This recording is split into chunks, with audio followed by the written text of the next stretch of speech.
పూర్వకాలంలో మన ముందు తరాల వారు యోగా ప్రత్యేకంగా చేసేవారా అనే ప్రశ్న ఉదయిస్తే మాత్రం ఒక్క సమాధానం తప్పకుండా వస్తుంది, లేదు అని.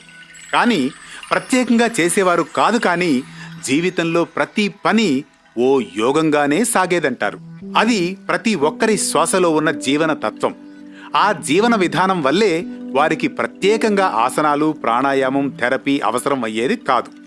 అందుకే మనం యోగా నేర్చుకోవాలి అంటున్నాం, కానీ వారు మాత్రం యోగంగా జీవించేవారు, యోగానే జీవనంగా జీవించేవారు.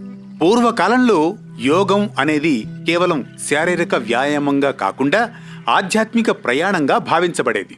యోగః కర్మసు కౌశలం అనే భగవద్గీత వాక్యం ప్రకారం యోగం అనేది జీవన విధానం. ఉదయం బ్రాహ్మీ ముహూర్తంలో, అంటే సూర్యోదయానికి ముందే నిద్రలేచి నదిలో స్నానం చేసి శుద్ధమై ధ్యానం, ప్రాణాయామం చేయడం వారి అలవాటుగా ఉండేది.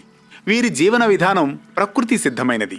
రసాయనాలు లేని ఆహారం, క్రమబద్ధమైన నిద్ర, పరిమితికి మించి భోజనం చేయకపోవడం, వాక్చాతుర్యాన్ని నియంత్రించడం, అంటే మితంగా మాట్లాడే అలవాటు వంటి నియమాల్ని సహజంగానే పాటించేవారు ఆనాడు.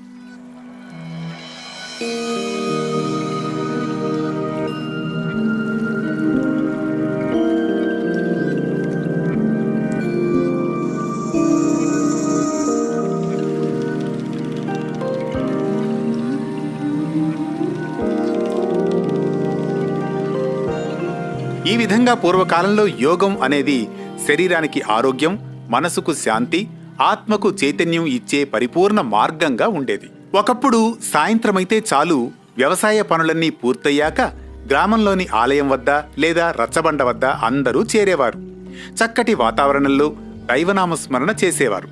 అందులో భాగంగా పాటలు, సంకీర్తనలు పాడుకుంటూ 2 చేతులు లయబద్ధంగా తడుతూ భజనలు చేసేవారు. ఆ భజనలు కూడా యోగంలో భాగమే. భజనలు మనస్సును దైవంపై నిలుపుతాయి. దీనివల్ల చిత్త విక్షేపం తగ్గుతుంది, మనస్సు ఏకాగ్రత సాధిస్తుంది.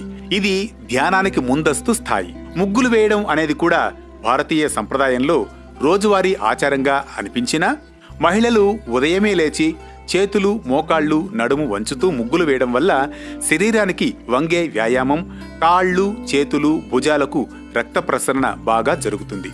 ముగ్గు అనేది శుభ సంకేతం, గృహానికి మంగళ సూచకం. ఇక వ్యవసాయం అంటే కేవలం భూమిలో విత్తనాలు వేసి పంటలు పండించుకోవడం కాదు, అది ఒక జీవన శైలి. శ్రమతో కూడిన వ్యవసాయం శరీర దృఢత్వాన్ని, శక్తిని పెంచుతాయి. ఇది వ్యాయామ స్థాయి యోగం. వ్యవసాయ పనిలో రైతు పంచభూతాల సమన్వయంలో జీవిస్తాడు. ఇది ప్రకృతి యోగానికి నిదర్శనం. తన శరీరంతో శ్రమిస్తాడు, ఇది హఠయోగం. మనస్సుతో పట్టుదలతో ఉంటాడు, ఇది ధ్యాన యోగం.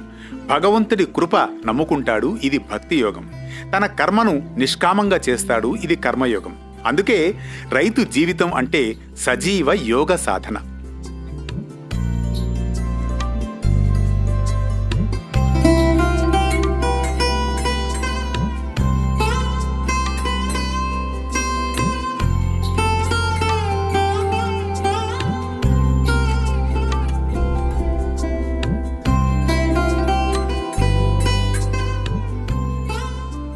ఈ మారిన వేగవంతమైన జీవనయానంలో కూర్చుని పనిచేసే జీవనశైలి ప్రతి ఒక్కరి జీవితంలో సాధారణమైపోయింది.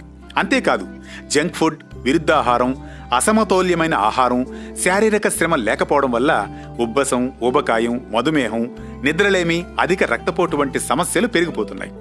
ఇటువంటి పరిస్థితుల్లో యోగాసనాలు, ప్రాణాయామం, ధ్యానం మనిషిని చైతన్యపరిచి మానసికంగా, శారీరకంగా ఆరోగ్యాన్నిస్తుంది. ప్రతిరోజు ఉదయం కనీసం 30 నిమిషాల పాటు యోగాసనాలు, ప్రాణాయామానికి ప్రతి ఒక్కరూ కేటాయించాలి. రోజుకు కొన్ని నిమిషాలు ధ్యానం చేయాలి. ఆహారంలో సాత్వికతను, నిద్రలో సమయపాలన పాటించాలి. వేగం తప్పదు, కానీ దిశ తప్పకూడదు. ఆ వేగానికి సరైన దిక్సూచి యోగా మాత్రమే.